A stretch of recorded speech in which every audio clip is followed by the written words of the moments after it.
তোমার জন্য আমরা হাদিয়া নিয়ে আসছি। তো তিনি দরজা খুলে বলতেছে, হাদিয়া নিয়ে আসছো নাকি পরীক্ষা করার জন্য আসছো? তো তাও তো অবাক যে তুমি কেমন বুঝলা? পরে বলতেছে, তোমরা তো একই ব্যাগের মধ্যে সবকিছু নিয়ে আসছো, এই একই ব্যাগ থেকে আমি সুগন্ধিও পাইতেছি, আবার দুর্গন্ধও পাইতেছি। সুবহানাল্লাহ।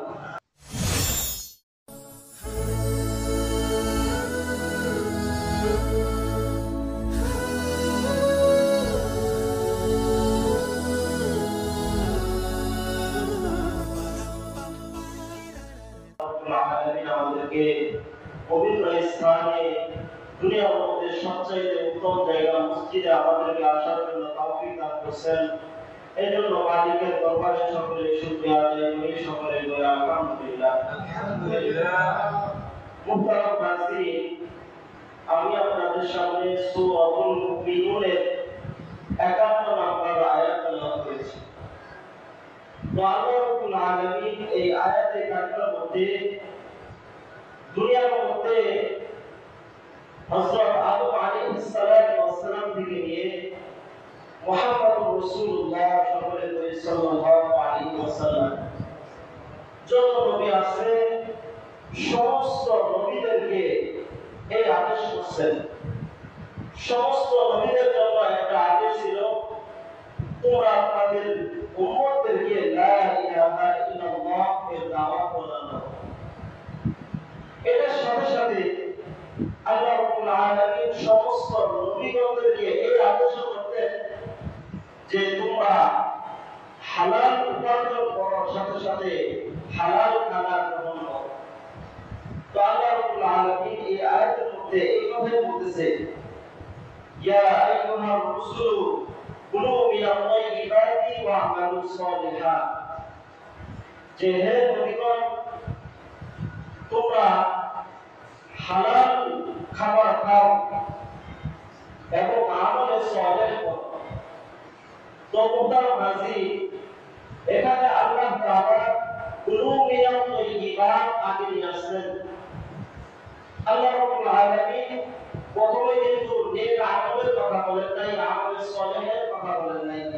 প্রথমে কি বলছেন যে তোমরা হালাল খাবার খাও, পবিত্র খাবার খাও, পবিত্র খাবার খাওয়ার কথা বলছেন।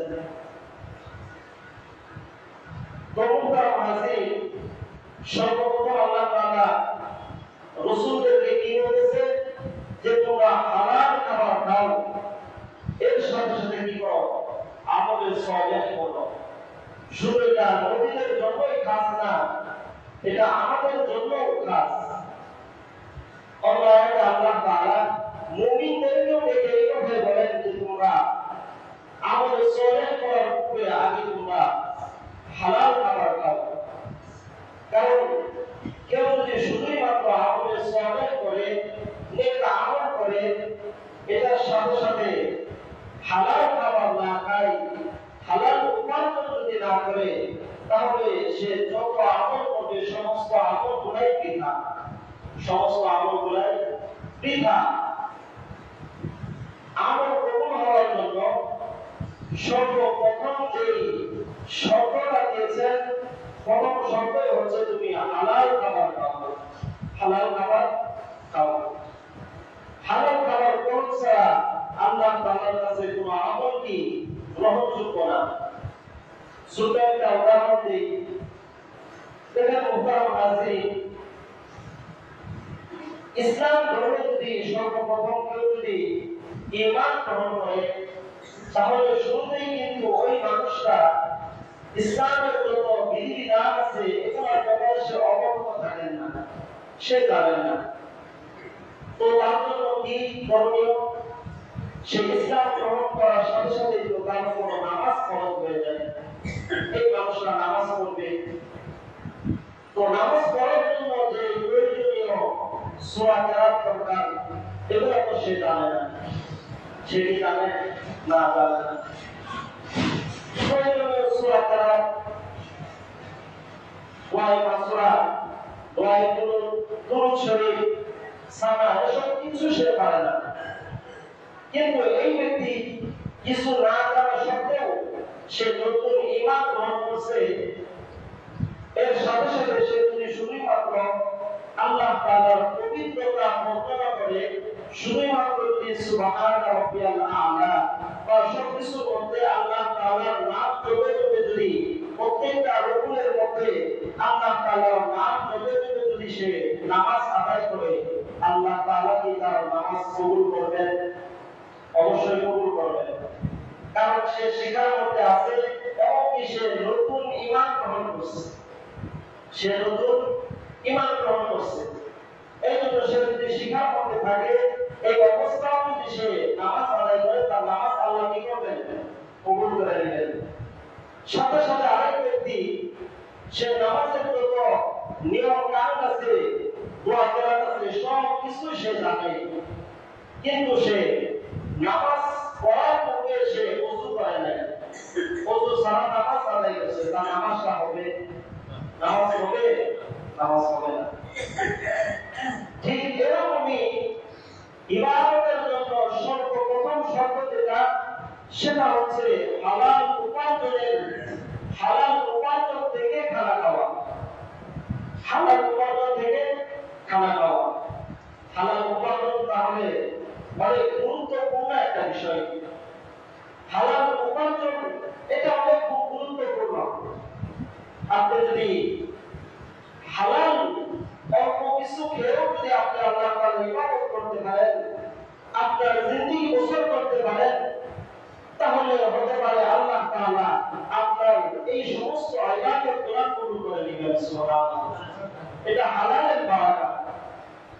আর যদি আপনি হারাম ভক্ষণ করেন, হারাম উপার্জন করেন, তাহলে প্রথম শর্তই তো আপনি ভুলে গেলেন, প্রথম শর্তই তো আপনি আদায় করলেন না। যার দরুন আপনি হালাল না খাওয়ার কারণে যত রকমের ইবাদত করবেন, একটা ইবাদত আল্লাহ তাআলার দরবারে কবুল হবে না। নাউযুবিল্লাহ। এজন্য মুহতারাম হাজিরিন, সর্বপ্রথম আমাদের কি করতে হবে? হালাল উপার্জন করতে হবে। কোন মানুষ যদি হালাল উপার্জন যদি খায়, হালাল সম্পদ থেকে সে যদি বক্ষণ করে, আর এটা দ্বারা তার শরীর যদি বাড়ায়, তাহলে আল্লাহ তাআলার কাছে এই শরীরটাও দাবি হয়ে যায়। আর যদি কোনো মানুষ অসৎ পথে চলে, আল্লাহ তাআলার হুকুমের বাইরে চলে, সে অনেক টাকা পয়সার মালিক হয়ে যায়, সাথে সাথে এই সমস্ত সম্পদ খেয়ে তার শরীর বাড়ায়, তাহলে আল্লাহ রাসূল সাল্লাল্লাহু আলাইহি ওয়াসাল্লাম বলেন যে এই শরীরটা জাহান্নামে যাওয়ার জন্য উপযোগী হয়ে যায়। নাউযুবিল্লাহ। হালাল যখন কোনো মানুষ খায়, তখন তার আচরণের মধ্যেও একটা পরিবর্তন চলে আসে।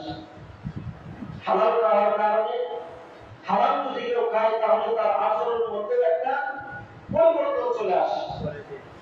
শুধু মানুষ না, কোন প্রাণীও যদি, চতুষ্পদ প্রাণীও যদি সে হালাল ভক্ষণ করে, হারাম খায়, তাহলে তার মধ্যে একটা পরিবর্তন ঘটে যায়। আমাদের আশপাশে আমরা অনেক দেখতে পারি যে কুকুর ম্যাক্সিমাম যে খাবারটা খায়, এটা অধিকাংশ খাবারই হচ্ছে কি হারাম খাবার। যেরকম সে মরা গরু খায়, বা বাথরুম খায়, অথবা মুরগির যে নাড়ি ফেলে দেওয়া হয়, এই সমস্ত বস্তু কুকুর খায়। এটা খাওয়ার কারণে দেখা যায়, হারাম খাওয়ার কারণে এই কুকুরের মধ্যেও একটা আচরণের মধ্যে পরিবর্তন ঘটে যায়। কুকুরের আচরণ কি নম্র ভদ্র নাকি হিংস্র? হিংস্র। সে হঠাৎ করে আপনাকে আক্রমণ করতে চাবে, হঠাৎ করে আপনাকে দৌড়ানি দিয়ে দিবে। ছোট বাচ্চা যাইতেছে, হঠাৎ করে সে আওয়াজ করে বলবে, তার মধ্যে একটা হিংস্রত্ব ভাব চলে আসে, কারণ সে হারাম খেয়েছে। ম্যাক্সিমাম খাবারে কুকুর কি খায়? হারাম খায়। ঠিক এরকমই খারাপ আচরণ যে সমস্ত মানুষেরা আল্লাহ তাআলার হুকুম না মেনে, আল্লাহ রাসূল সাল্লাল্লাহু আলাইহি ওয়াসাল্লামের হাদিসের উপর আমল না করে হারাম খাবার খায়, হারাম উপার্জন করে, তাদের মধ্যে এরকম অশুদ্ধ একটা আচরণ চলে আসে। পশুত্ব একটা আচরণ চলে আসে। এজন্য হাজিরিন, আমাদের হারাম থেকে বাঁচতে হবে এবং হালালকে ধরতে হবে। দেখেন কুকুরের বিপরীত হচ্ছে বিড়াল। বিড়ালের আচরণ কি ভয়ঙ্কর, হিংস্র নাকি ভদ্র? কারণ দেখেন বিড়াল কিন্তু ম্যাক্সিমাম যে খাবারটা খায় এটা হালাল খাবার খায়। ম্যাক্সিমাম খাবার কি হালাল। বাসায় থাকে, মাছ খায়, মাছের কাঁটা খায়, বা মুরগির যে মুরগি রান্নার পরে অবশিষ্ট ঝুটা থাকে এগুলা খায়। এগুলা কি হালাল। এই হালাল খাবার খাওয়ার কারণে তার মধ্যে একটা নম্রতা, ভদ্রতা চলে আসে। দেখেন হাদিসের মধ্যে আসছে, বুখারী শরীফের মধ্যে আসছে যে কোন মানুষ যখন খানা খায় বিড়াল তখন তার আশপাশে তওয়াফ করতে থাকে। কি করতে থাকে? তওয়াফ করতে থাকে, ঘুরতে থাকে, ঘুরতে থাকে না? এবং মাঝে মাঝে লেজ দিয়ে মারি দেয় মালিককে যে আমার তো কিছু দেন। আপনি মাছ খাইতেছেন, মাছের কাঁটাটা কিন্তু আমার জন্য রাখেন। কাঁটাটা পানির মধ্যে ফেললেন না, কাঁটাটা আমাকে দিয়ে দেন। সে সংকেত দেয়, মিসকল দেয়, সে কাঁটাটা আমাকে দিয়ে দেন। এজন্য হযরত আবু হুরায়রা রাদিয়াল্লাহু তাআলা আনহু একবার রাসূল সাল্লাল্লাহু আলাইহি ওয়াসাল্লামের দরবারে বিড়ালকে তুলে নিয়ে গিয়েছেন। তো রাসূল সাল্লাল্লাহু আলাইহি ওয়াসাল্লাম তাকে বলতেছে, ইয়া আবা হুরায়রা, ইয়া আবা হুরায়রা, হে বিড়ালের বাবা। আবু হুরায়রা রাদিয়াল্লাহু তাআলা আনহু, তার নাম কিন্তু আবু হুরায়রা না। রাসূল সাল্লাল্লাহু আলাইহি ওয়াসাল্লাম যেদিন আবু হুরায়রা রাদিয়াল্লাহু তাআলা আনহুকে বিড়াল তার কুলের মধ্যে নিয়ে রাসূলের দরবারে উপস্থিত হয়েছে, ওই দিন রাসূল সাল্লাল্লাহু আলাইহি ওয়াসাল্লাম তাকে আবু হুরায়রা বলার কারণে রাসূল সাল্লাল্লাহু আলাইহি ওয়াসাল্লাম খুশি হয়ে তাকে এই নাম বলার কারণে সাহাবাদের ভালোবাসা রাসূলের প্রতি কি পরিমাণ যে রাসূল সাল্লাল্লাহু আলাইহি ওয়াসাল্লাম খুশি হয়ে তাকে বিড়ালের বাবা বলছে। তো তিনিও খুশি হয়ে তিনি তারপরে থেকে বলছে, আমাকে আর আমার নাম ধরে বলবা না, আজ থেকে আমাকে সবাই আবু হুরায়রা বলে ডাকবা। সুবহানাল্লাহ। এরপর থেকে তাকে আবু হুরায়রা বলে ডাকা হয়। কিন্তু এটার অর্থ কি? বিড়ালের বাবা। আবু মানে আব্বা, হুরায়রা মানে বিড়াল, বিড়ালের বাবা। দেখেন বিড়াল এটা হালাল খাবার খাওয়ার কারণে তার মানুষের সাথে কত সম্পর্ক, মানুষের সাথে কত সম্পর্ক হালাল খাবার খাওয়ার কারণে। তো কেউ যদি হালাল খাবার খায় তাহলে আল্লাহ রাসূল সাল্লাল্লাহু আলাইহি ওয়াসাল্লাম বলেন যে হালাল খাবারের সাথে যদি সে আমলে সালেহ করতে পারে তাহলে তার প্রত্যেকটা আমল আল্লাহ তাআলার কাছে কবুলের উপযোগী হয়ে যায়। সুবহানাল্লাহ। আর কোন মানুষ যদি হারামের উপর অভ্যস্ত হয়ে যায়, হারাম খাইতে থাকে, আর এই হারাম দ্বারা তার শরীরটা গঠিত হয়, তাহলে এই শরীরটা জাহান্নামের জন্য উপযোগী হয়ে যায়। নাউযুবিল্লাহ। হারামখোর যারা আছে, হারাম খায়, তারা মৃত্যুর পরে তো তাদের আযাব আছেই, দুনিয়ার মধ্যে বেঁচে থাকতেও তাদেরকে 5টা সতর্কতার সাথে সাথে 5টা আযাবের কথা বলা হয়েছে। নাউযুবিল্লাহ। যারা হারাম খাবে তাদের জন্য 5টা আযাবের কথা বলছে। এর মধ্যে 1 নাম্বার যেটা বলা হয়েছে, 1 নাম্বার হচ্ছে আল্লাহ তাআলা তার কোনো দোয়া কবুল করবেন না। নাউযুবিল্লাহ। যত দোয়া করেন কোন দোয়াই আল্লাহ তাআলার দরবারে কবুল হবে না। এজন্য তারা হাজিরিন, হারাম থেকে আমাদের বাঁচতে হবে। আমরা অনেক সময় অভিযোগ করি আল্লাহ তাআলার কাছে, আল্লাহ আমার কি দোষ, আমি তো তোমার ইবাদত করতেছি, তোমার প্রত্যেকটা হুকুম মানতেছি, কিন্তু এদিকে আমি সুদে টাকা লাগাই বসেছি। আমার হারাম খানা আমার পেটের মধ্যে যাওয়ার কারণে আমি যত দোয়া করি না কেন, আমি যদি মক্কা শরীফের গিলাফ চড়ায় ধরে যদি আমি আল্লাহ তাআলার কাছে দোয়া করি, আল্লাহ তাআলা আমার একটা দোয়া কবুল করবেন না। এজন্য মুহতারাম হাজিরিন, আল্লাহ তাআলার কাছে যদি দোয়া কবুল করাইতে চান তাহলে অবশ্যই হারাম থেকে বেঁচে আসতে হবে। হারাম থেকে ফিরে আসতে হবে। পূর্বের যুগে একজন জালেম বাদশা ছিল, হাজ্জাজ বিন ইউসুফ।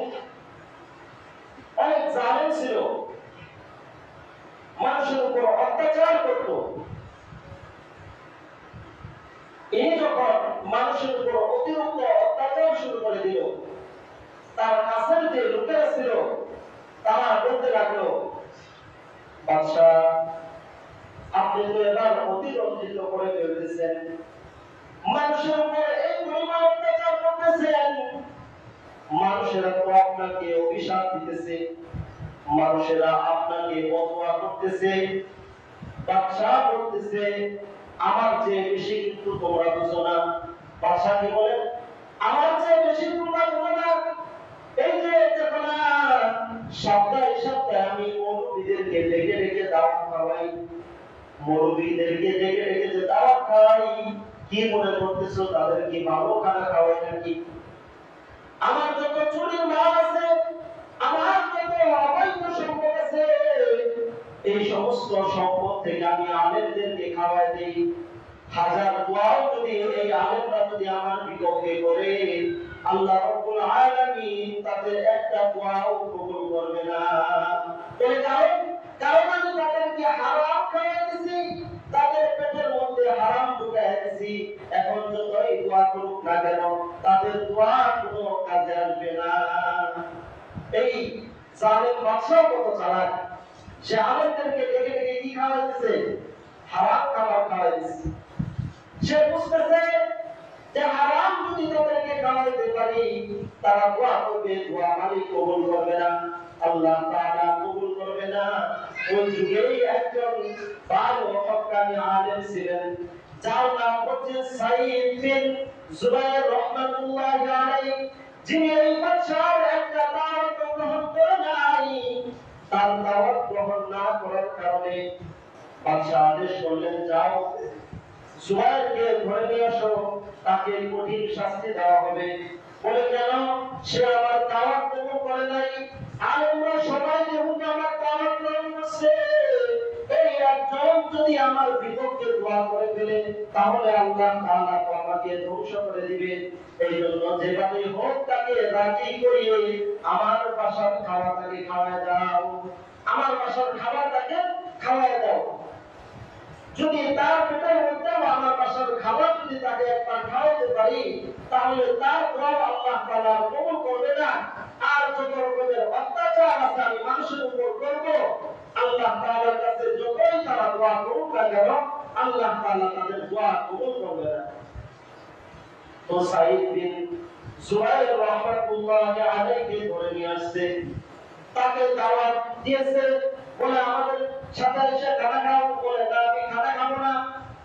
এক পর্যায়ে তাকে শহীদ করে দিতেছে, তার গলার মধ্যে ছুরি ধরছে, বলে যদি খাবার না খাও তাহলে এই মুহূর্তে তোমাকে শহীদ করে দেওয়া হবে। তো শেষ মুহূর্তে সে বলতেছে, ওগো জাহাজের মালিক, আমাকে জোর করেই তারা নাপাক খানা আমাকে খাওয়াইতে চাইতেছে। শেষ মুহূর্তে তোমাকে বলে যাই, এই জালেম বাদশা আমাদের উপর যে জুলুম করতেছে, এই জুলুমের বিপরীতে আল্লাহ তুমি তাকে এমন মহামারী দাও, যে মহামারীর দ্বারা তাকে তুমি ধ্বংস করে দিবা। সুবহানাল্লাহ। কয়েকদিন আগে যখন শহীদ করে দিয়েছে, তিনি মারা যাওয়ার দুই-একদিন পর থেকে তার শরীরের মধ্যে এমন এক রূপ বিস্তার করেছে, যার কারণে কিছুদিনের মধ্যে বাদশা, জালেম বাদশা তার ধ্বংস হয়ে গেছে। সুবহানাল্লাহ। দেখেন মুহতারাম হাজিরিন, হালাল খানার কত বরকত, হালাল খানার কত বরকত। হালাল খানা যখন কোন মানুষ ছেড়ে দেয়, এরপর থেকে আল্লাহ রাব্বুল আলামিন তার দোয়া কবুল করা ছেড়ে দেন। তার কোন দোয়া আল্লাহ তাআলা কবুল করেন না। এজন্য মুহতারাম হাজিরিন, আমরা এখানে যারা আছি সবাই কেউ নাবালক না, সবাই সাধারণ। আমাদের অনেকের উপর দায়িত্ব, আমাদের উপার্জন করতে হয়, আমাদের পরিবারকে পরিচালিত করতে হয়। এই সময় অবশ্যই আমাদের খেয়াল রাখতে হবে, আমাদের দ্বারা যেন আমার পরিবার বা আমি কেউ যেন আমরা হারাম খাবার যেন না খাই, হারাম খাবার থেকে যেন আমরা বেঁচে থাকতে পারি, এই দিকে অবশ্যই আমাদের খেয়াল রাখতে হবে। অন্যথায় আল্লাহ রাব্বুল আলামিন আমাদের কোনো দোয়াই কবুল করবেন না। তো হারাম খুঁটের যে 5টা আযাব আল্লাহ তাআলা দুনিয়ার মধ্যে দেন, তার মধ্যে এক নম্বর হচ্ছে আল্লাহ রাব্বুল আলামিন তাদের কোনো দোয়া কবুল করেন না। 2 নম্বর হচ্ছে আল্লাহ রাব্বুল আলামিন তাদের সর্ব হালাতেই অভাব অনটন খেয়ে থাকে। হাজার উপার্জন করবে কিন্তু এই উপার্জনের মধ্যে কোনো বারাকা পাবে না, বরকত পাবে না। আল্লাহ তাআলা তার উপার্জন থেকে বরকত উঠিয়ে দিবেন। 3 নম্বর হচ্ছে যে আল্লাহ রাব্বুল আলামিন তাদের কোনো রকমের ইবাদত কবুল করবেন না। ছোট থেকে বড়, বড় থেকে ছোট যত ইবাদত আছে কোনো ইবাদত আল্লাহ তাআলা কবুল করবেন না। 4 নম্বর হচ্ছে আল্লাহ তাআলা তার জন্য জাহান্নাম নির্ধারিত করে দেন, জাহান্নাম তার জন্য নির্ধারিত করে দেন যারা কি করে, হারাম খায়। 5 নম্বর হচ্ছে আল্লাহ তাআলা তাদেরকে জান্নাতে প্রবেশ করাবেন না, আল্লাহ তাআলা তাদের জন্য জান্নাত হারাম করে দেন। এইজন্য মুহতারাম হাজিরিন, আমাদের সকলকে এখন থেকেই কোন এবং প্রতিজ্ঞা করা দরকার, পূর্বে যা করছি আজ থেকে আমরা আর হারাম উপার্জন করব না। আপনি হালাল খান, অল্প খান, এর মধ্যেই আল্লাহ তাআলা বারাকা দান করবেন। হালাল যদি খাইতে পারেন, অল্পের মধ্যে কি করবেন, বারাকা দান করবেন। আল্লাহ রাসূল সাল্লাল্লাহু আলাইহি ওয়াসাল্লাম, পয়গম্বর আলাইহিস সালাতু ওয়াস সালাম, তারা তো দেখতে পাইতেন কোনটা হালাল এবং কোনটা হারাম। আমাদের তো আর ওই শক্তি নাই, আপাতত নিজেরা সতর্ক থাকা। আমাদের আগামী যারা ছিলেন তারা দেখতেন কোনটা হালাল এবং কোনটা হারাম। আহমদ আলী লাহোরী রাহমাতুল্লাহি আলাইহি নামে একজন বুজুর্গ ছিলেন, যিনি কোন বাসার কাজ দিয়ে গেলে ওই বাসার থেকে যদি রান্নার ঘ্রাণ আসতো, এই ঘ্রাণ শুনে শুনে সে বলতে পারতো যে এই বাসায় হালাল খাবার রান্না হইতেছে নাকি হারাম খাবার রান্না হইতেছে। এই আহমদ আলী লাহোরী রাহমাতুল্লাহি আলাইহি একদিন এক পুলিশের বাসায় দাওয়াত খাইলেন, পুলিশের বাসায় দাওয়াত খাইলেন।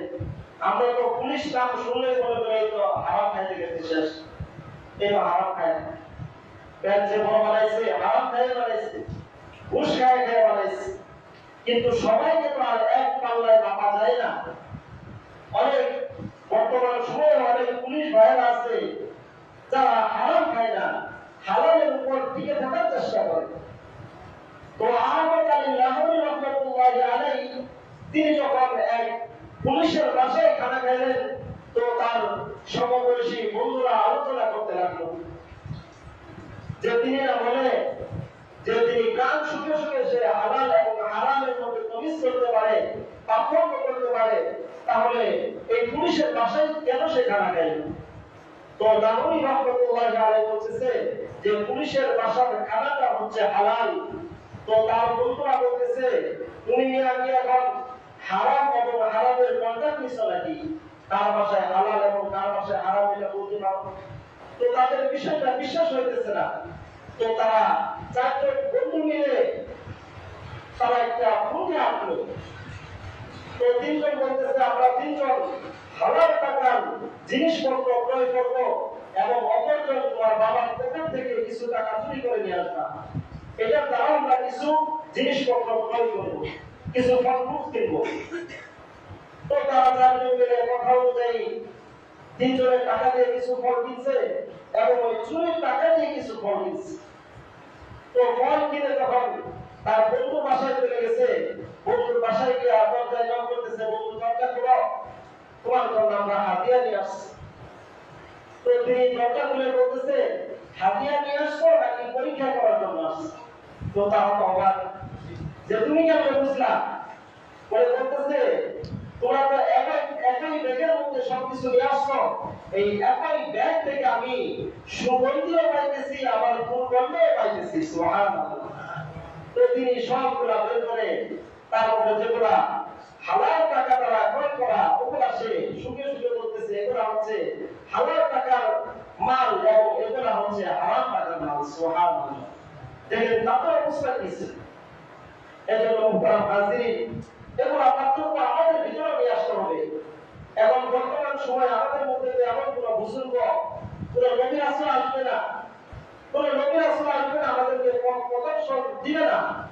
এখন ওলামায়ে কেরাম যা বলে, ওলামায়ে কেরাম যেভাবে বলে সেভাবে আমাদের শুনতে হবে। তারপরে নিজের বিবেক তো আছে। ওলামায়ে কেরাম একটা কিছু বললো, অন্ধের মতো আপনি বললেন, এখন সে ঠিক বললো নাকি ভুল করলো এটাও তো আপনার দেখতে হবে। এই বিষয়ে বিবেচনা করে তারপরে ওলামায়ে কেরামের কথা শুনতে হবে। আমার কারো অন্তর্ভুক্ত হওয়া যাবে না, যে একজন ভুল করতেছে সেটাও মেনে নিতেছে, এমন হওয়া যাবে না। অবশ্যই প্রত্যেকটা বিষয়ে আমার আপনার যাচাই বাছাই করতে হবে। আসল কথা যেটা, আমাদের সকলকেই হালাল উপার্জনের মান বক্ষণ করতে হবে এবং হারাম থেকে আমাদের বিরত থাকতে হবে। সকলে পারবো তো ইনশাআল্লাহ? সকলে হালাল উপার্জনের মান আজকে থেকে সবাই হাত তুলে ইনশাআল্লাহ, সবাই হারাম ছেড়ে দিব ইনশাআল্লাহ। আল্লাহ তাআলা সকলকে হালাল উপার্জনের মান খাওয়ার জন্য তৌফিক দান করুন। সকলে বলে আমিন। আর জোরে বলে আমিন। ওয়া আখিরি দাওয়ানা আলহামদুলিল্লাহি রাব্বিল আলামিন।